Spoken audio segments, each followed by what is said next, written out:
जो हमारी कल की क्लास थी, हमने उसमें देखा था कि दूरी क्या होती है, विस्थापन क्या होता है, एक सरल रेखा में गति क्या होती है और एक समान गति और असमान गति क्या होती है। उसी क्रम में आगे बढ़ते हुए आज की क्लास में हम देखेंगे कि चाल क्या होती है, वेग क्या होता है, त्वरण क्या होता है और इसके बाद एक समान वृत्तीय गति क्या होती है।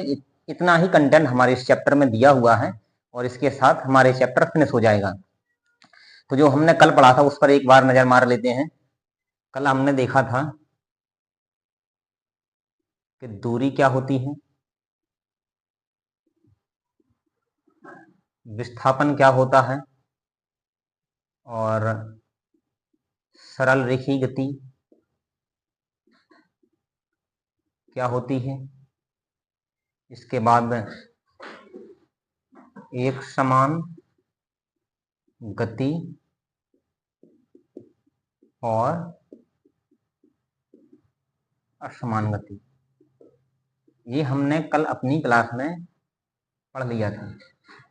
दूरी है, देखो इसको डिस्टेंस बोलते हैं, विस्थापन को डिस्प्लेसमेंट,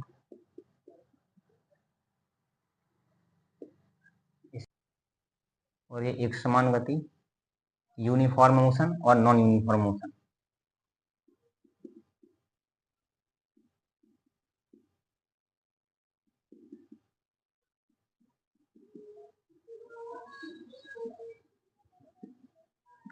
जिसको इंग्लिश के वर्ड सीखना है वो इसको थोड़ा लिख ले ताकि इंग्लिश के शब्दावली भी थोड़ी स्ट्रांग हो जाएगी। जो हमने दूरी में कल बताया था, तो हमने बताया था जो दूरी होती है वो हमारे रास्ते की लंबाई होती है।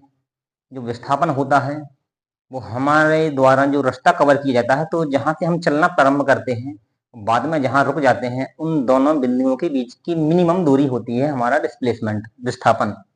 इसके बाद हमने देखा था कि सरल रेखा में गति, यदि कोई वस्तु बिल्कुल सीधी रेखा में गति करे ऐसे, ये होती है हमारी सरल रेखी गति। जैसे ट्रेन की गति उसके ट्रैक पर होती है, बस कि मान लें कि ट्रैक कहीं मुड़ा हुआ ना हो।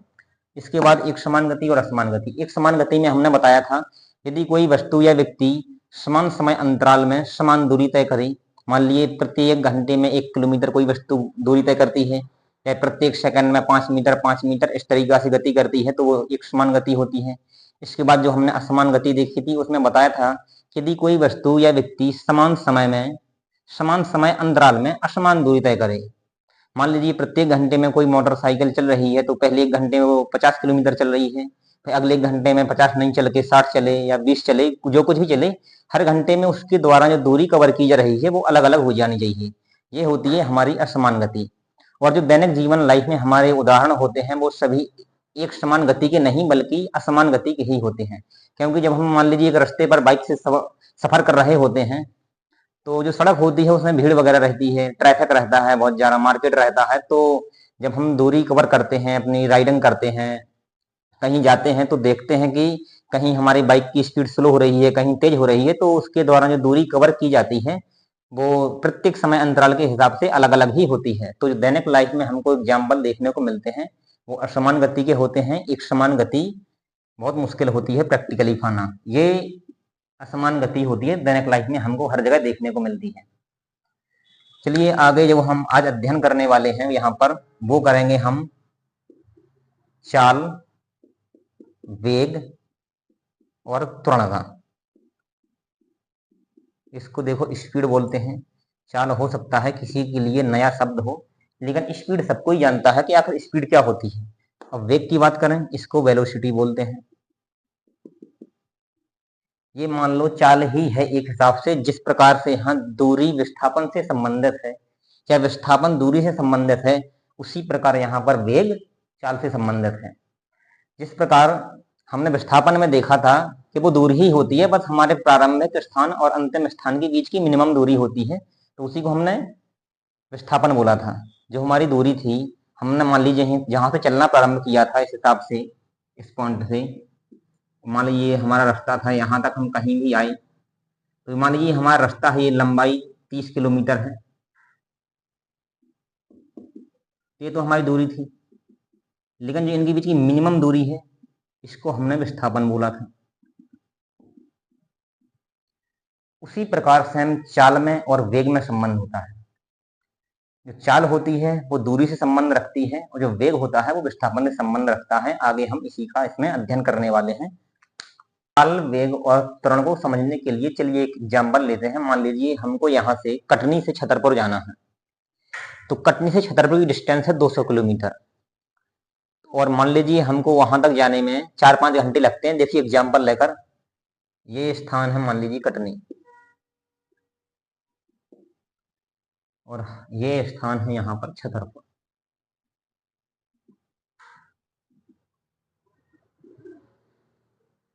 तो सबसे पहले हमको यहाँ पर रास्ते में मिलेगा, मान लीजिए पहले ये रूट बना दें, हमारा रहेगा रूट।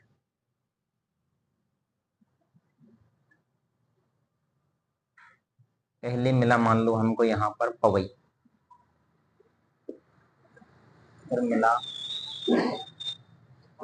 अमानगंज,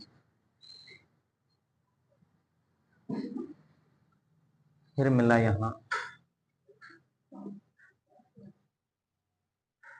पन्ना, फिर मिला यहाँ खजुराहो, इसके बाद है ये छतरपुर। तो मान लें अगर पन्ना वो कटनी और पवई के बीच की दूरी 40 किलोमीटर है, पवई और अमानगंज के बीच की ही 40 किलोमीटर है मान ले रहे हैं। हालांकि ये 60 के समथिंग है और ये 20 के समथिंग।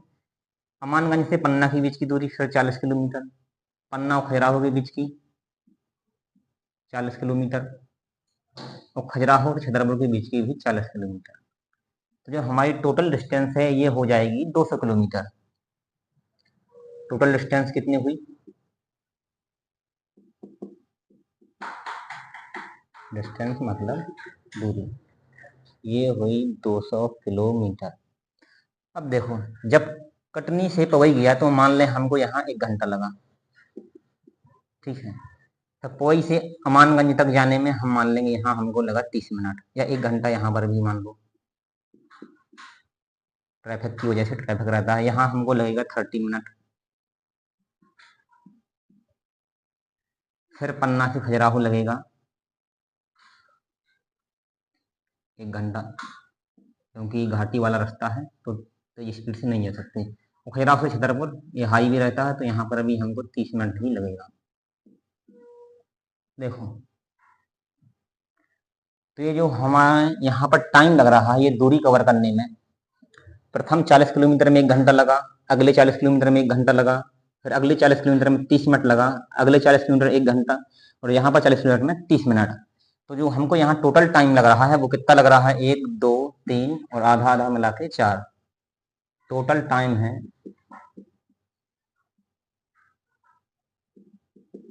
जो टोटल समय है हमारा वो लग रहा है 4 घंटे। अब यहाँ पर यदि हम किसी से भी पूछें कि हमारी स्पीड क्या रही होगी तो क्या बताओगे आप? यदि कटनी से हम छतरपुर गए हैं और हमको 4 घंटे लग रहे हैं तो इसका क्या मतलब है हमारी स्पीड कितनी रही होगी? देखो, जैसे ही हमने गाड़ी स्टार्ट की तो ऐसा तो है नहीं गाड़ी शुरुआत से ही 40 किलोमीटर की भग रही थी या 50 की। गाड़ी की शुरुआत में तो स्पीड थी ही नहीं, 0 पर थी। हमने स्टार्ट की, उसकी स्पीड धीरे धीरे बढ़ी, बढ़ती गई, बीच में कहीं स्लो हुई, तेज हुई, स्लो हुई, तेज हुई। अब ऐसे भी दिख भी रहा है हमारे साथ मानने से, कहीं हमको 1 घंटा लग रहा है 40 मिनट में, कहीं 40 किलोमीटर में कहीं पर हमको 1-1 घंटा लग रहा है, कहीं कहीं 40 किलोमीटर में 30-30 मिनट लग रहा है, जो हमने माना है। तो उसमें भी कहीं ना कहीं हमारी स्पीड स्लो होती है, तेज होती है। तो लेकिन जब हम पूरे की बात कर रहे हैं कटनी से छतरपुर के बीच की कि हमको कितना टाइम लगा, तो हम बोलेंगे हमको 4 घंटा लगा। तो हमारी स्पीड क्या रही? तो जब हम एक स्थान से दूसरे स्थान के बीच के लिए बात करते हैं तो हमको औसत स्पीड बतानी पड़ती है, क्योंकि हर स्थान पर अलग अलग स्पीड रहती है। कहीं कहीं पर हमारे वाहन की स्पीड देखो तेज होती है, कहीं पर धीमी होती है। तो उस हिसाब से जब हम पूरे टोटल की बात करते हैं हमको एवरेज स्पीड लेनी पड़ती है। जैसे हम एवरेज देखें, हमको 200 किलोमीटर में 4 घंटा लग रहा है, तो हमारी एवरेज स्पीड कितनी निकल के आएगी? 4 घंटे में 200 किलोमीटर तो 1 घंटे में 50 किलोमीटर। यही हमारी चाल होती है और यही चाल का फॉर्मूला ही बनता है, चाल बराबर दूरी बटे समय। चाल बराबर होता है दूरी बटे समय। यहां पर हम कुल दूरी लेंगे और यहां पर लेंगे हम कुल समय। चाल बराबर कुल दूरी बटे कुल समय, ये सूत्र भी होता है। 4 घंटे में 200 किलोमीटर तो 1 घंटे में 50 किलोमीटर। हमारी जब चाल निकल के आ जाएगी, स्पीड है, दूरी कितनी है 200 किलोमीटर, समय कितना है 4 घंटे, ये निकल के आएगी 4 पंजे 20, 50 किलोमीटर पर आवर। कोई भी एग्जाम्पल देख सकते हैं इस तरीका से। तो चाल होती है वो हमको इकाई समय में बताई जाने वाली दूरी ही होती है कि हमने एकांक समय में कितनी दूरी कवर की। तो जो हमने यहाँ पर दूरी कवर की वो 1 घंटे में 50 किलोमीटर कवर की, इसलिए हमारी स्पीड ये मानी जाएगी। इकाई समय में तय की गई दूरी को ही चाल कहते हैं। एक परिभाषा बनेगी हमारी यहाँ पर, इकाई समय में तय की गई दूरी, इकाई समय में तय की गई दूरी को क्या कहते हैं हम, चाल कहते हैं। जो वेग होता है उसके लिए हमको विस्थापन लेने पड़ता है। जिस प्रकार यहाँ चाल बराबर दूरी बटे समय होता है, उसी प्रकार वेग बराबर विस्थापन बटे समय होता है। वेग को समझने के लिए हमको कुछ इस तरीका से ट्रैक लेना पड़ेगा। चलिए एक रास्ता मान लीजिए इस हिसाब से,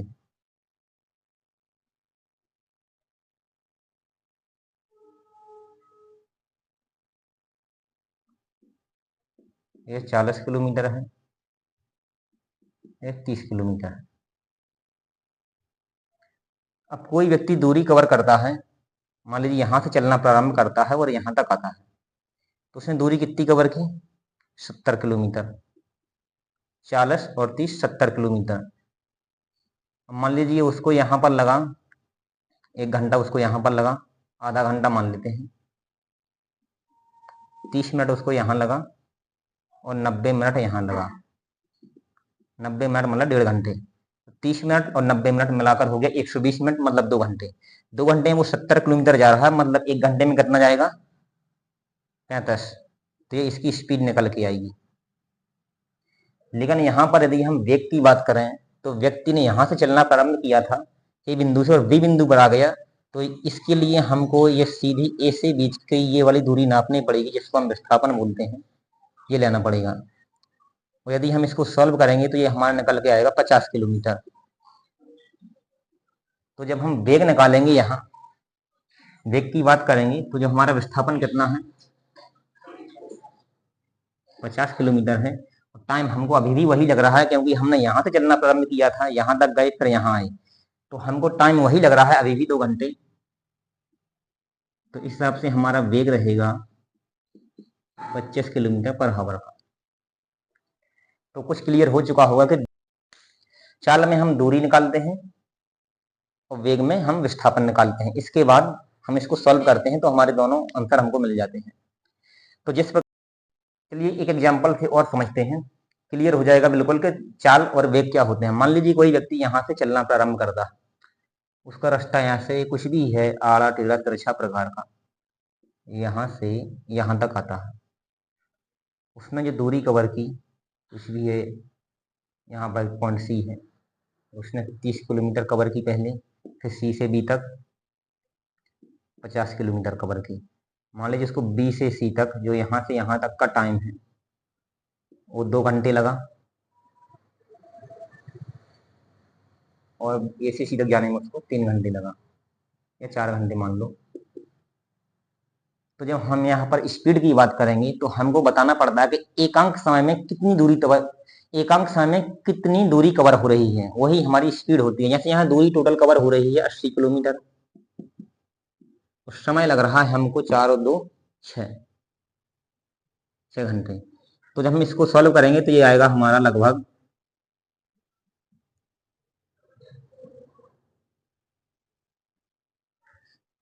13 की समथिंग आया कुछ, इतनी हमारी स्पीड निकल के आएगी। यदि हम यहीं पर विस्थापन की बात करें,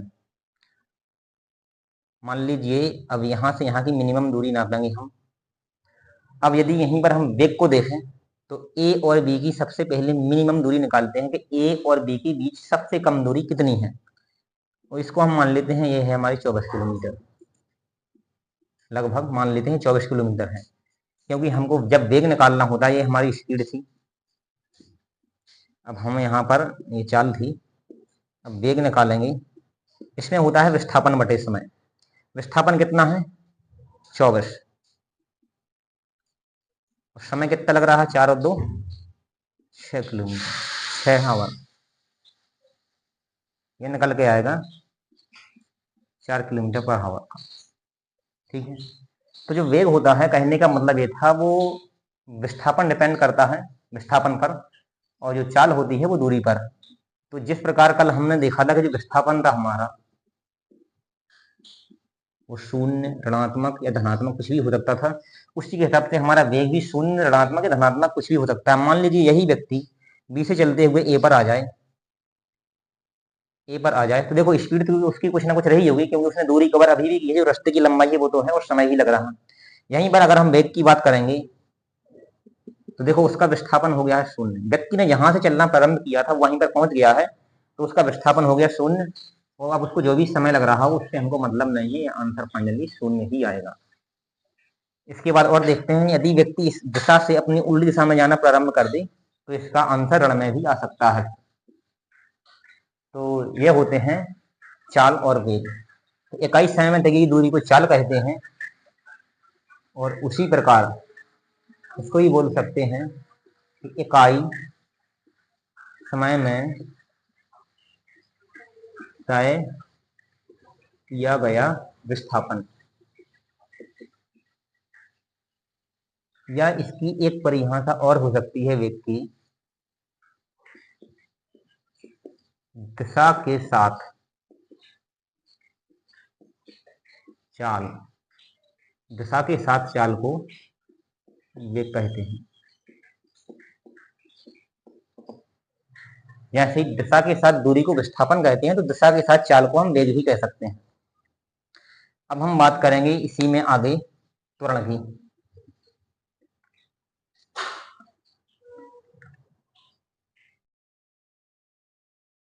अब हम आगे देखेंगे कि त्वरण क्या होता है।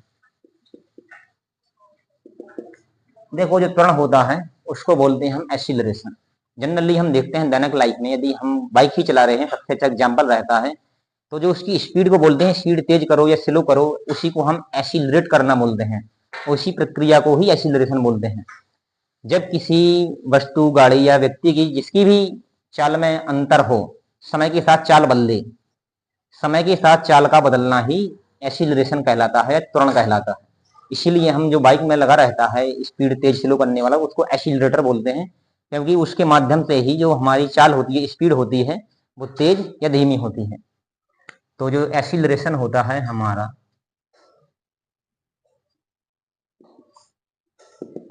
देखते हैं इसमें एक्सीलरेशन,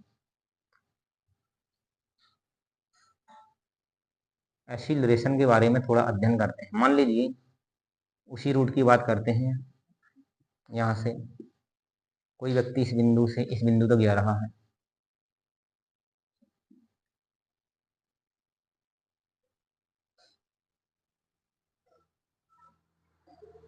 मान लीजिए उस व्यक्ति ने यहाँ से यहाँ तक गाड़ी चलाई 30 किलोमीटर पर आवर की रफ्तार से, फिर यहाँ से इस बिंदु से इस बिंदु तक उसने अपनी स्पीड बढ़ा दी और कर दी 40 या 50 की। फिर आगे यहाँ पर उसने अपनी अगेन स्पीड चेंज की और कर दी 20 किलोमीटर पर आवर की। अब देखो दूरी कुछ भी हो, हमें उससे मतलब नहीं, हम मान सकते हैं उसने इस पॉइंट से इस पॉइंट तक, के से एक्स पॉइंट तक उसने 30 किलोमीटर पर आवर की रफ्तार से गाड़ी चलाई, एक्स से वाई के बीच में 50 किलोमीटर पर आवर की स्पीड से गाड़ी चलाई, फिर वाई से टी तक 20 किलोमीटर पर आवर की रफ्तार से गाड़ी चलाई। तो जब उसने 30 से 50 की या 20 से 30 से 50 की या 50 से 20 की, तो जो गाड़ी की स्पीड में चेंजेस हो रहा है वो समय के साथ ही तो हो रहा है। तो जिस प्रकार हम समय के साथ बता रहे थे कि एकांक समय में चली गई दूरी को चाल कहते हैं, एकांक समय में चले गए विस्थापन को, हम तय किए विस्थापन को वेग कहते हैं, उसी प्रकार से हम त्वरण भी होता है कि एकांक समय में जो वेग में परिवर्तन हो रहा है, बस यहाँ परिवर्तन लेंगे हम, जो हमारा वेग में परिवर्तन होगा हम उसी को त्वरण बोलते हैं, बस एकांक समय में लेंगे। वेग में परिवर्तन बटे समय, ये इसका सूत्र रहता है। इसकी परिभाषा देखें तो इसको ऐसे बोलते हैं, वेग में परिवर्तन की त्वरण की परिभाषा देखें तो वो कुछ इस प्रकार से रहती है कि वेग में परिवर्तन की दर को त्वरण कहते हैं।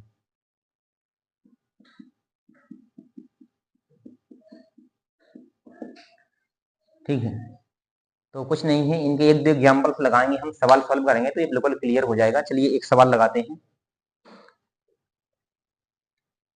चलिए वेग और चाल को समझने के लिए एक और सवाल सॉल्व किए ले रहे हैं। जो बोर्ड पर ये सवाल दिख रहा है स्क्रीन पर आपको, इसको ध्यान से पढ़िए। जिसमें कहा गया है कि एक व्यक्ति है, वो एक तालाब में तैरता है और उसके एक सिरे से दूसरे सिरे तक जाता है तैरते हुए। ठीक है, मान लीजिए कोई व्यक्ति है, उसने यहाँ से चलना प्रारंभ किया, तैरना प्रारंभ किया और तालाब के इस किनारे तक गया। तो बताया गया है कि ये दूरी है, यह है 90 मीटर। ठीक है, और वापस वो इसी पॉइंट से फिर इसी पॉइंट पर आता है, इसी पॉइंट पर आ जाता है जो उसका इनिशियल पॉइंट था ये वाला। इस पॉइंट से लौट के तो उसने फिर दूरी कवर कर ली 90 मीटर। तो जो हमको दिया गया आंकड़ा है, तो माना कि जो दूरी है उसने कवर कितनी की, 90 मीटर जाने में और 90 ही मीटर आने में। तो उसने जो टोटल दूरी कवर की वो कर ली 180 मीटर। और इसमें साथ ये बताया गया है कि इसमें जो उसको समय लग रहा है वो लग रहा है 1 मिनट।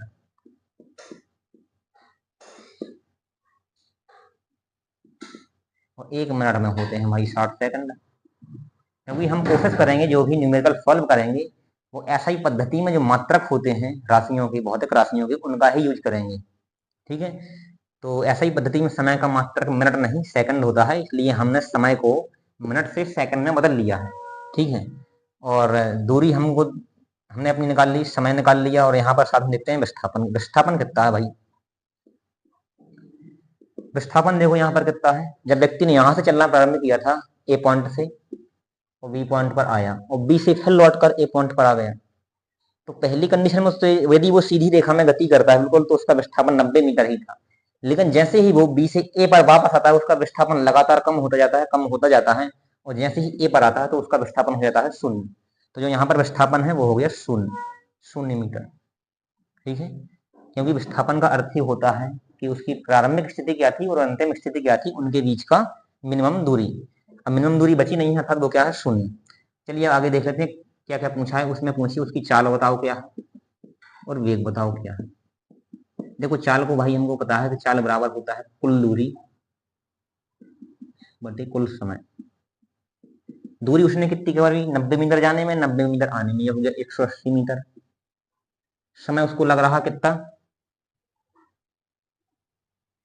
समय में बताया गया है कि उसको टोटल दूरी कवर करने में समय है वो लग रहा है 1 मिनट। 1 मिनट अर्थात 60 सेकंड। इसको सॉल्व करेंगे 6 कम 6 6 18, अर्थात उसकी जो स्पीड है वो आई 3 मीटर प्रति सेकंड की। वेग की बात करें, वेग बराबर क्या होता है? वेग बराबर होता है विस्थापन बटे समय। अब देखो विस्थापन कितना? 0। जहां से व्यक्ति ने तैरना आरंभ किया था वहीं पर वापस आ गया तो विस्थापन हो गया 0। समय उसका भी 60 सेकंड लग रहा है। मैथ के हिसाब से यदि 0 ऊपर है नीचे कुछ भी हो तो आंसर कितना आएगा? 0।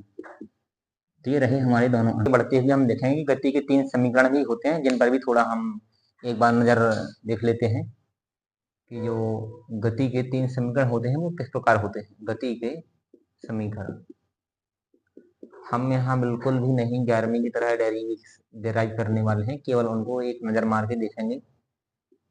जो पहला होता है वो होता है v बराबर u प्लस ए टी। दूसरा होता है वो होता है s बराबर U T plus A T square बटे 2। जो तीसरा होता है वो होता है v square minus you square बराबर 2as।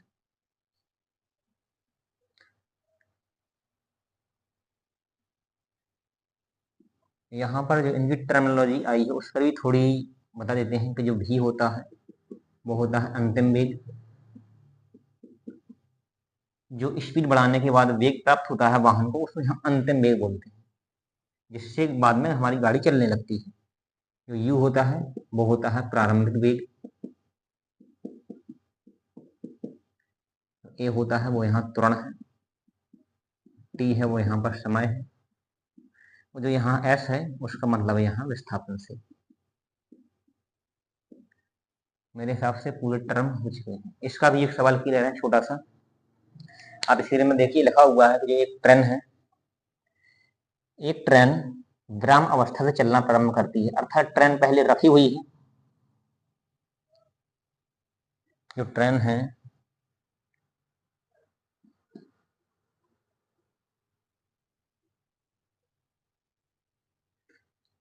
है वो रखी हुई है, उसमें कहा गया है कि वो 10 सेकंड में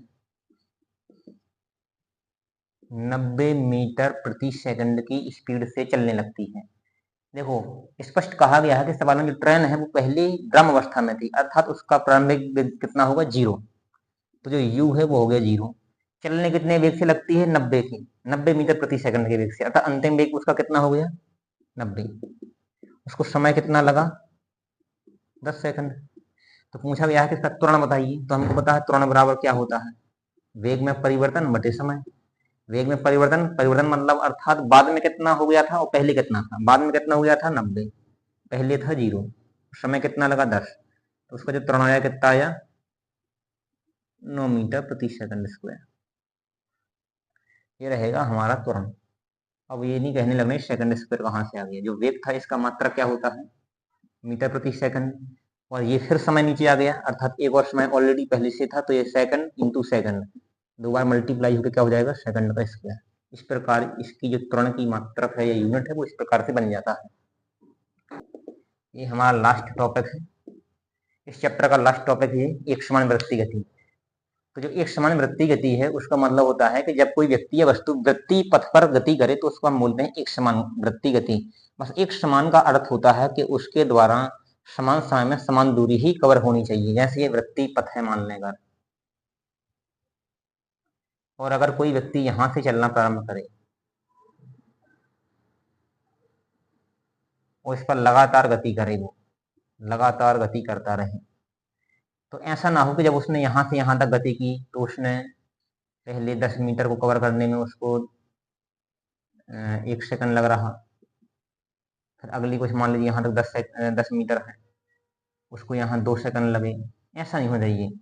एक समान वृत्ति गति मतलब एक समान जो हम गति पढ़े थे उसी की तरह है, कुछ समान समय में समान दूरी हो, बस रास्ता वृत्ति होना चाहिए।